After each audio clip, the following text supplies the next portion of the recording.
Hi, everyone. Today, we're talking about a medical crisis that should not happen in America. And the fact that it does says a lot about whose freedom and life is valued in this country. Today, Lynn Callaway says she began miscarrying in October of last year. Over 7 days, she sought help at three different Texas emergency rooms and was repeatedly sent home before she finally received the medication she needed to complete the miscarriage.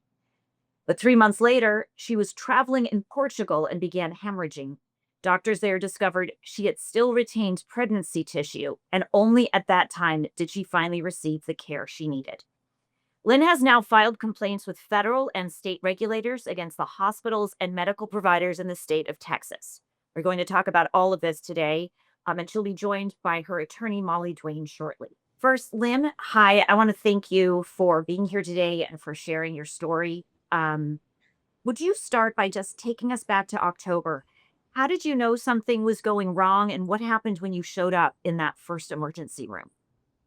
Well, when my husband and I found out that we were pregnant, we were really, really excited. It was, something that we had planned.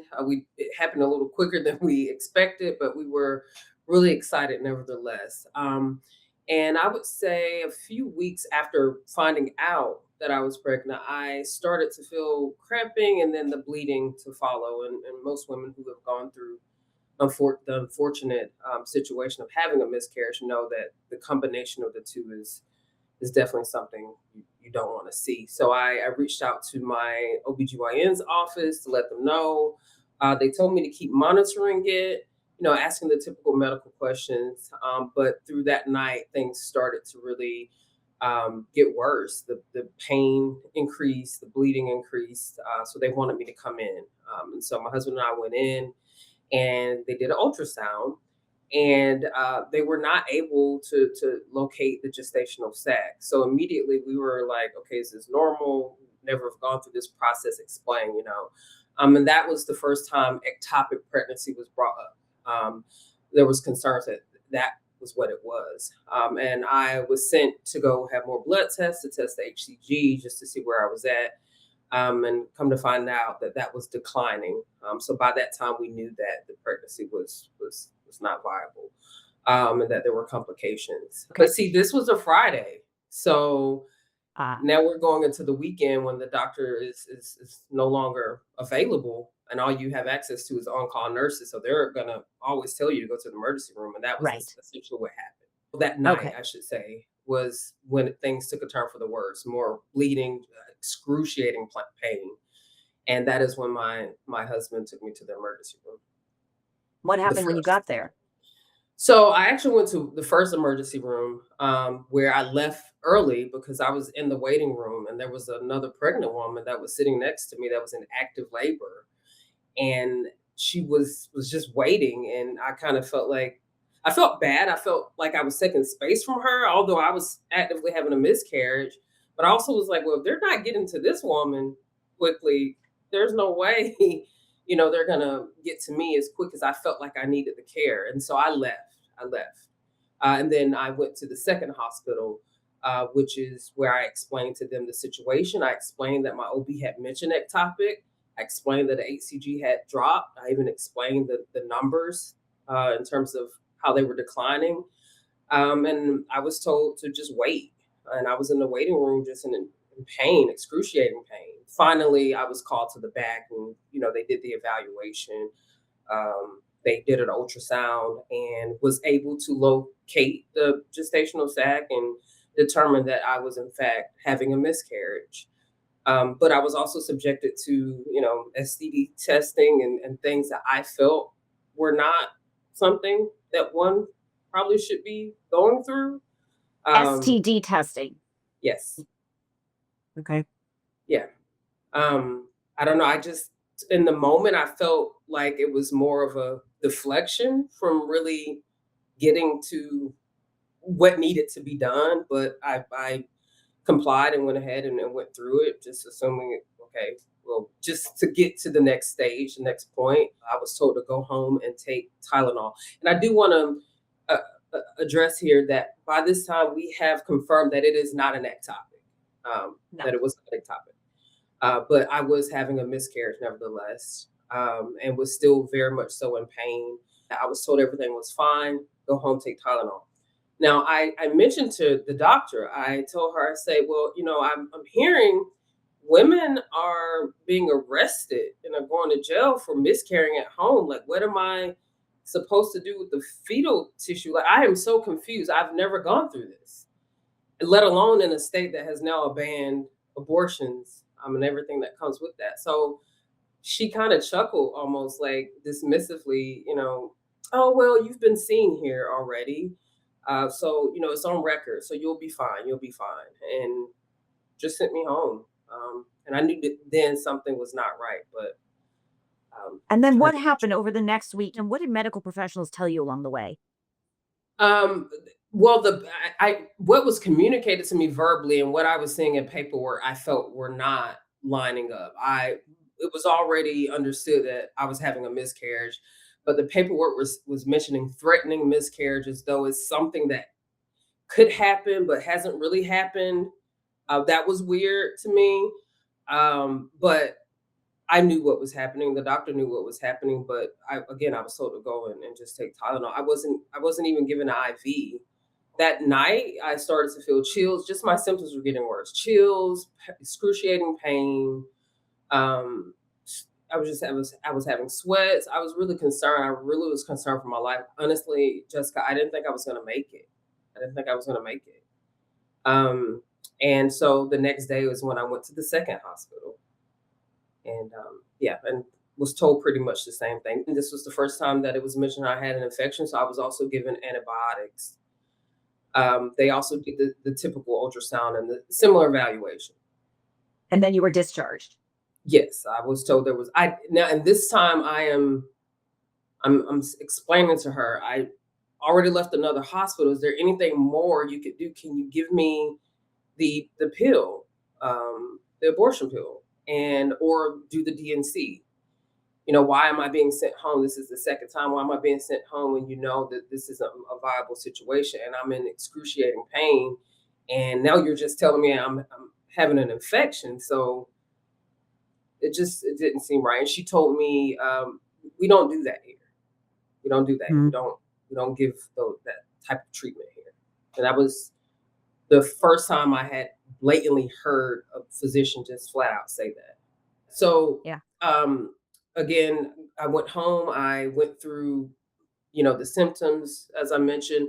By this time, I've now called my OB back.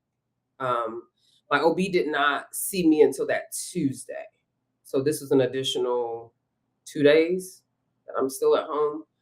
And she says, I don't like the way that you look. And so I'm obviously her saying that made me afraid. And she did the evaluation. She says, yeah, I can still see retained tissue. So I have to make a judgment call. And this is what I'm offered, either the DNC or the pill. And she explained kind of how they both work. I decided to go with the pill.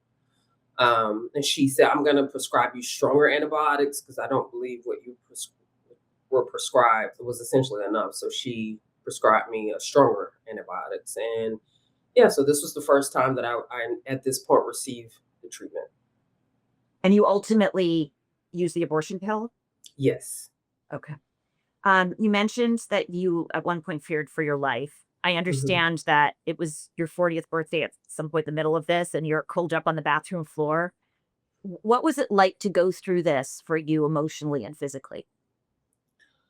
Wow. Um, it was life changing. It was life altering. I mean, 40th birthday is already a transitional milestone. And then for this to happen, in addition to that, just really turn my life and my perspective really upside down in terms of how I look at things. I mean, just I'm grieving a pregnancy. I'm grieving this system and how it has treated me. I thought that the government, the hospitals, all these different entities are put in place to protect us and to provide us quality care, and I receive everything but that. And so, as you can imagine, there were so many different emotions that were really all wrapped up into this one moment. Yeah, and you feel like your life isn't valuable to the system. Mhm. Eventually, you got the treatment there, but fast forward 3 months later, and you're traveling in Europe, I presume for a vacation, you're in Portugal, and you start Yes. hemorrhaging. Yes. Um, what did doctors find, and how did the care you got in Portugal and Europe compared to the care you got in Texas? Yes. So yeah, my husband and my son and I, we spend some time in Portugal each year. And about a week into the trip, I started to I would say I started to bleed. And so I'm thinking, okay, my period after the situation, because they tell you, after a miscarriage, it's gonna be some time likely before you get your period. And so that's what I'm thinking it is. And then I just started to feel this excruciating pain. It was worse than what I felt in October, and a lot more blood. Um, you know, to spare you from the graphics of the situation, it was pretty bad. And I was actually in the middle of the store shopping for groceries in a foreign country, and not really knowing what to do. I knew it wasn't normal for me to be going through this, especially what I was seeing and experiencing. So I knew I had to get to a hospital pretty quickly. So not really understanding how the hospital works, and obviously there being a language barrier, my husband and I really had to navigate that. I finally made it to an emergency room that was dedicated to pregnant women, which I had never heard of, had never seen, and I thought this was, oh, okay, I'm definitely going to get taken care of because I'm going to be seen by an OB who understands and knows exactly what needs to be done. And that's exactly what happened. Did you feel like you got better care in Europe than you got in your own home state? Absolutely. The bedside manner couldn't have been nothing but the complete opposite. The cost, I didn't walk away in debt. Unfortunately, I'm still being billed by the two hospitals here that didn't do very much. But just the doctor, she cared. I felt like she cared. She was very well prepared to provide me with the DNC or the pill, and she didn't really understand why that was something that the doctors back in the states were conflicted about. That really didn't make sense to her, Yeah. because there it's just not that political element mixed in with it there in Portugal. But yeah, It's just basic medical care there. yeah, just common Yeah. sense. If Yeah. this woman is going through this, what are the treatments? It wasn't really anything in between. Well, it's a blessing you happened to be in Europe when this happened, it seems. Um, I have a question that's another component of all of this, which is medical racism is a well recognized problem, especially in America. What role do you think race or racism played in the care you got or didn't get? Wow. Um, I would like to believe that it didn't play a part, but it's you see all the different stories, you see what the data says. As you can imagine, a very painful situation that I'm going through. It is in the back of my mind. Like, did she think I was playing? I was, you know, or just not taking this seriously. So those things they do kind of creep in, right? Obviously, I have no absolute proof, but I can only go off of how I was made to feel. And Yeah. I definitely believe that that was a factor. Well, I'd love to talk a little bit about the law and your legal complaints. So I'm going to bring in your attorney, Molly Dwayne. Molly, first of all, thank you for the work you do and for joining us today. I think we should just start with what I think a lot of the audience would like to know. We know that abortion is essentially banned in Texas, except in certain cases. So, was the care Lynn needed legal under Texas law? Well, thanks for having me, and thanks for uplifting Lynn's story, which is such an important one. To answer your question, what we have seen over the last 4 years is that, notwithstanding various attempts in the courts and the legislature to clarify Texas's law, it's just not possible. Pregnancy is not black and white. And so when you ban one form, you ban it all. So here's what the law says: the law says that abortion is illegal, punishable by 99 years in prison and hundreds of thousands of dollars in fines. But removing a dead embryo or fetus or an ectopic pregnancy isn't an abortion. And you can do an abortion if a patient's life is at risk or if they are at risk of a serious risk of substantial impairment of a major bodily function. And yes, I do have that language memorized after all these years. The problem is that no one knows how certain you need to be that a patient is having a miscarriage and when in the progression of a pregnancy complication, a patient is sick enough. So to answer your question, was the care that Lynn needed legal? If you ask me, a lawyer who's been studying this area of the law for over a decade, I would say yes. But I also understand why some doctors don't know what to do and are reluctant to say, okay, yeah, I have enough data that this is a miscarriage and I'm going to go ahead and provide the standard of care. So, I get it, but also I don't get it, because what Lynn went through was not acceptable, and we're trying to hold the folks that we can hold accountable for what they did and didn't do. One thing that struck me looking at the complaint and Lynn's case is some of the language that the doctors and medical providers used in those Texas ERs. As Lynn said, there was a leaning into some of this, but no one explicitly said the abortion law won't allow us to help you. They said things like, we need to be absolutely sure this is a miscarriage. Your HCG is too high. There's nothing life or limb threatening now. What does that language tell you? And if the care was legal, isn't there a law, SB 31, that says in these circumstances she should get help? I mean, what I have seen through representing dozens and dozens of people in Texas who've been denied care is that it is rare for a doctor to come out and say, I cannot do X because of the laws. It is always more coded. So that Got it. language is familiar to me. That says to me that doctor is afraid, is perhaps uneducated about the laws, but is certainly afraid that if they're wrong about the diagnosis and they say this is a miscarriage, they're going to prison for the rest of their life. So it is true that the Texas legislature passed a law that attempted to solve some of the problems with the abortion bans, but it doesn't go nearly far enough. And I think more than anything just underscores that no abortion ban is workable, because here's what the SB 31 actually says. So I have litigated a number of cases in Texas about these very issues. And so what the law did was put into statute some of the language from the Texas Supreme Court's opinions in Amanda Zarowski and Kate Cox's cases. And so what it added to the statute was some useful language, and I'll read it for you. It says the abortion ban does not require a physician to delay or withhold treatment if doing so would create a greater risk of death. Okay, that's something. And that the threat need not be imminent or irreversible. Again, better than nothing. And then finally, what it does is create a continuing medical education course, essentially, that now all OBGYNs in Texas will have to go through. And if you look at the slides, there is in fact a slide that goes through a miscarriage patient and says, the care here is legal. It's actually not even an abortion.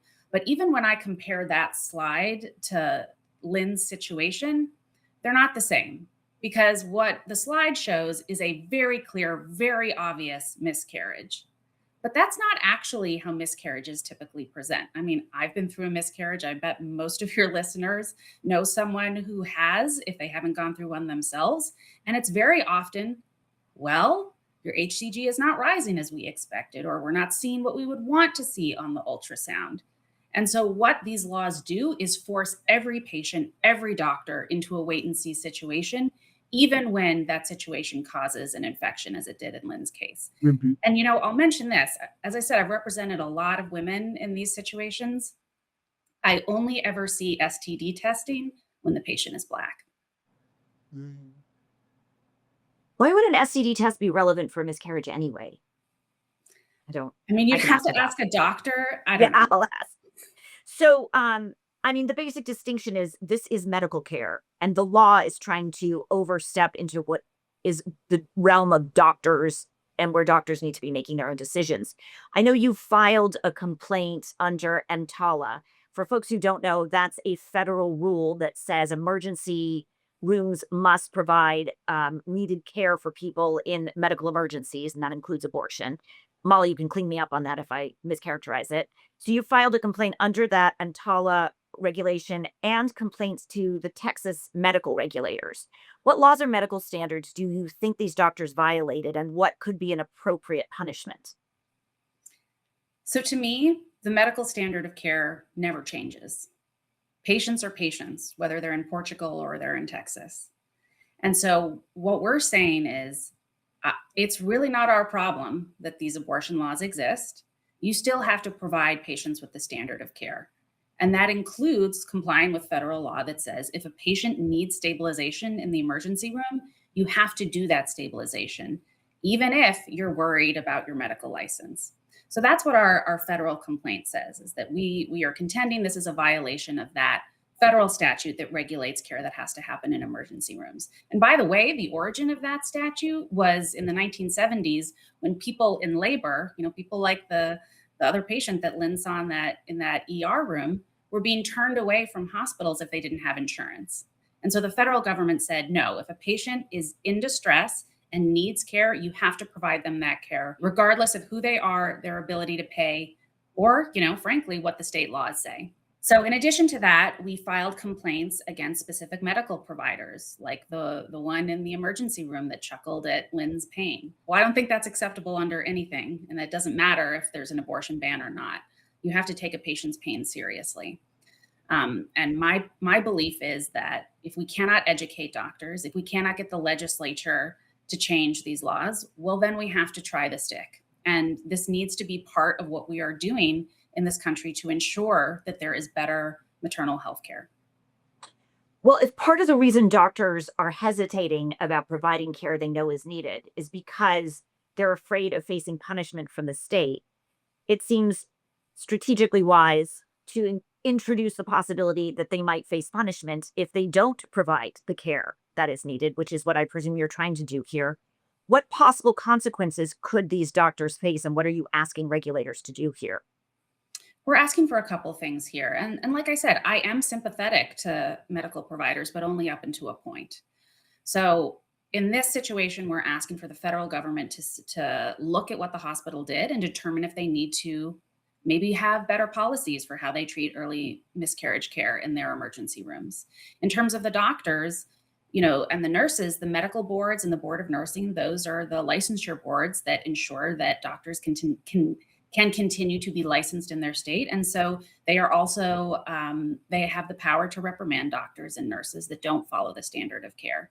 So again, we're not trying to put doctors in jail, which by the way is what the state of Texas is trying to do. We're just trying to get some accountability and some improvements in the standard of care while we wait for the legislature to wake up and realize this is a self-inflicted wound. This is maternal health care that they are destroying on purpose for really no reason at all. Lynn, I'll share that I've had experiences where I felt really ignored by the medical system when I was in extreme pain, and it's very scary and upsetting. Your experience was compounded by the fact that you're also dealing with a loss of a life, and the feeling that maybe the system is even set up to deny your pain, and it feels like to some extent your humanity. And now you're going one step beyond that and taking this private pain public and sharing this with a lot of people, which is a vulnerable experience. I want to give you opportunity to share with people, why are you doing this? Why are you putting yourself out there? What do you want people to understand about miscarriage and pregnancy in America that maybe they don't get right now? Yeah, I want people to understand that this did not have to happen, and this does not have to happen. These are politicians, these are executives, these are who all the powers that be that make decisions, deciding that women and doctors are essentially not smart enough to make the right calls in these situations, and it really is doing us all a disservice. So I just want to state that this does not have to happen. The reason why I'm coming forward is because if I could, you know, make one woman, feel safe and to feel that she's heard and that it's okay to speak up and bring your story forward, then I am okay with my job, what I've done. I'm okay with that. And I have seen these stories. I mean, I've talked with many. I've talked to a few shows. I've talked to different organizations about what has happened, and I'm seeing comments and women coming forward saying that this has happened to me too. Recently, I saw a grandmother saying, "My granddaughter is literally going through this right now. She's at home in pain. They sent her home and told her to take Tylenol here in Texas." So these stories are happening every day. And so, again, if me coming forward will bring more stories like these to light, then I'm okay with that. In addition, as Molly mentioned, we want change. We want from a procedure standpoint within the hospitals, and obviously a governmental standpoint, which we think likely will take a little bit more time, unfortunately. But we want change. This does not have to happen, and it really does not make women feel comfortable wanting to have families and wanting to expand their families when we don't feel safe. And so, yeah, I am. This is the least I could do, Jessica. Molly, let me ask you a similar question. We're speaking the same week that the man who shot and killed Melissa Hortman was sentenced to prison. She was a leader, a judge who took a leadership role in ensuring that abortion care was recognized as medical care for women in Minnesota. I know that you dedicate your work to raising awareness and challenging these abortion laws in various states across the country. At a time when for many people, it feels hopeless. They feel like it's just a boulder up a hill that will not move. Why do you do the work you do? And why do you take this risk? Because this is how change happens. When people share their real stories, it helps humanize what seems abstract. Sure, you read the statute and it might seem reasonable, but then you see the real face of what it actually looks like to be denied care, and you think differently about it. And what I will not accept is that we just have to suffer as women in this country. What I will not accept is that people lose their human rights, their basic human rights, just because they're pregnant. I hear so often from clients, oh, well, what happened to me wasn't really that bad. I can still have children in the future. Or, well, I heard about that woman who went septic and, at least I had an infection, but I was able to manage it. No, we are half the population. We are entitled to healthcare as a human right. We are the people that are repopulating the world with more children, that are taking care of children, taking care of our parents, our families. And us being in pain cannot be the status quo. Us being expendable cannot become the new norm. So I get up and do this work every day because I have a daughter and I have a son, and I want to be able to look them in the eye one day and tell them what I did to make things better for everyone in America. Last question to you, Lynn. You were trying to have a child. Will you try to be a mom again in Texas? Are you comfortable getting pregnant as a Texas resident? I will say what I went through was really, really heartbreaking. And no mom should have to go through that. No expecting mother should have to go through that. So it does give me pause, but I do have hope for the future. And it is something that my husband and I are considering. Well, thank you both for your time today, for sharing this, and really for the work you're doing and raising awareness and fighting back for what is really just basic health care for more than half the population. Thank you. So I just want to say to everybody, often we have experts on who give us policy conversations and abstract conversations. And I think it's so important when we're able to hear from real people the impact of these policies on their lives. It's often hard to look at what's happening on the abortion front, because I know so many of you feel like it's just hopeless right now. But I hope that their stories and their bravery in speaking out and their determination to do what they're doing to make change gives you the optimism and confidence that there are people doing this. And it's how, as Molly said, this is how change happens. So I want to thank both of them for their time today. And please, to all of you watching, let me know if you have questions about the law on any of these fronts, and we can do explainers, get Molly back on or anybody back on to explain a little bit more and help you understand really the status of these abortion policies across the country. Thanks. I'll see you soon.